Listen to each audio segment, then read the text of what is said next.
everyone, welcome to Xiaohe's class. In this section, we will introduce the application of H3 1 to high-speed pulse output function. The H3 1 to body has for high-speed pulses of 200 Hz, and then if we need to use it, we need to configure it in the hardware configuration first.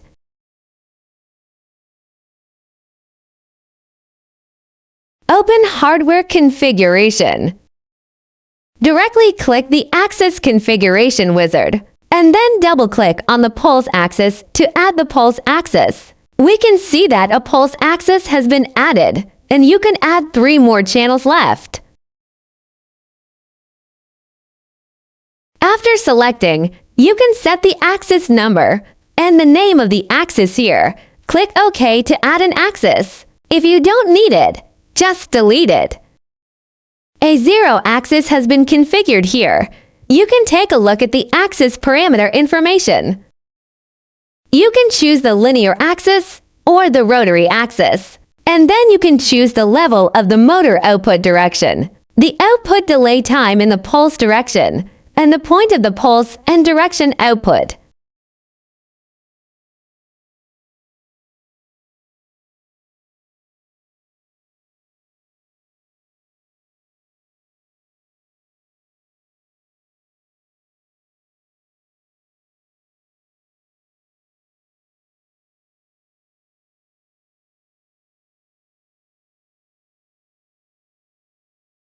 On the dimensional conversion side, you can configure how many pulses the motor sends in one circle, the reduction ratio of the gear reducer, and the last line is how far the motor goes in one circle of gear output.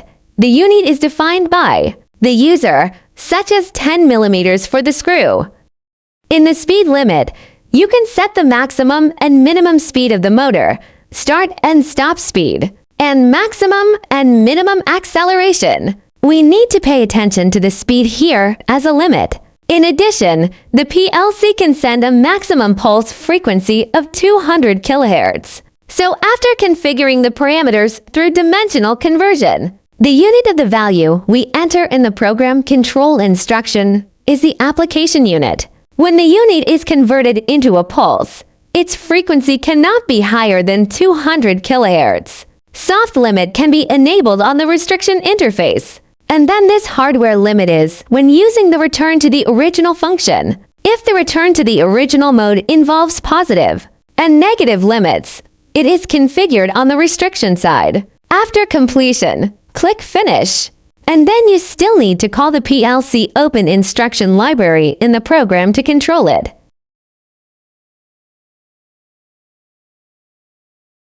There is a motion control library under the library. And then you can see that there are 2 PLC open libraries here. One is with a SIM suffix, and the library with the SIM suffix is some instructions, developed on the basis of PLC Open. And then the PLC Open above is the standard PLC Open instruction library. We can choose the instructions we need to control from this, such as the enable of the MC power control shaft, the reset of the shaft, and the status instructions of the read shaft, as well as absolute positioning, speed control, and jog. These can be selected in the PLC Open instruction library. Regarding the specific meaning of these library instructions, you can check the corresponding manual. Here, we will not introduce the instructions too much. We will directly download this program to the PLC to show you the operation effect.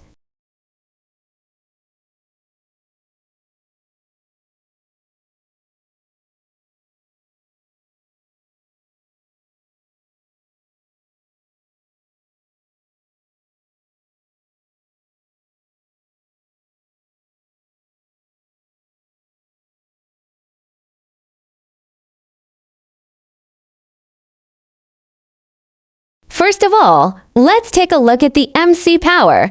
It is now enabled. By reading the axis state command, we can see that it is now in a standstill state. Then we can perform relative or absolute positioning movements. For example, we are now performing absolute positioning control.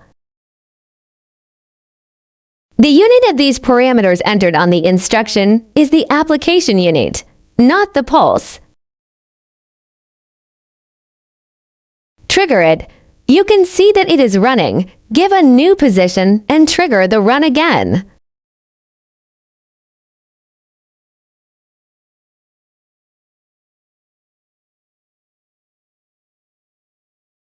According to the given speed, then run towards the 100 position. And now in the process of linear motion positioning.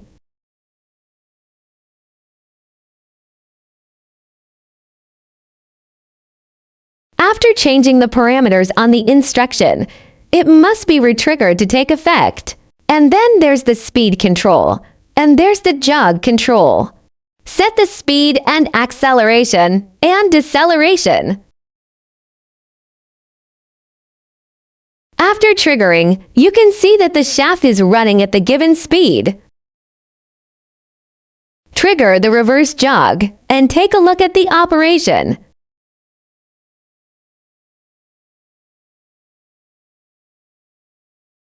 Positions are decreasing. The above is the application operation of controlling the high-speed pulse output on the H31 to body through the PLC Open Instruction Library. That's all. Thanks for watching.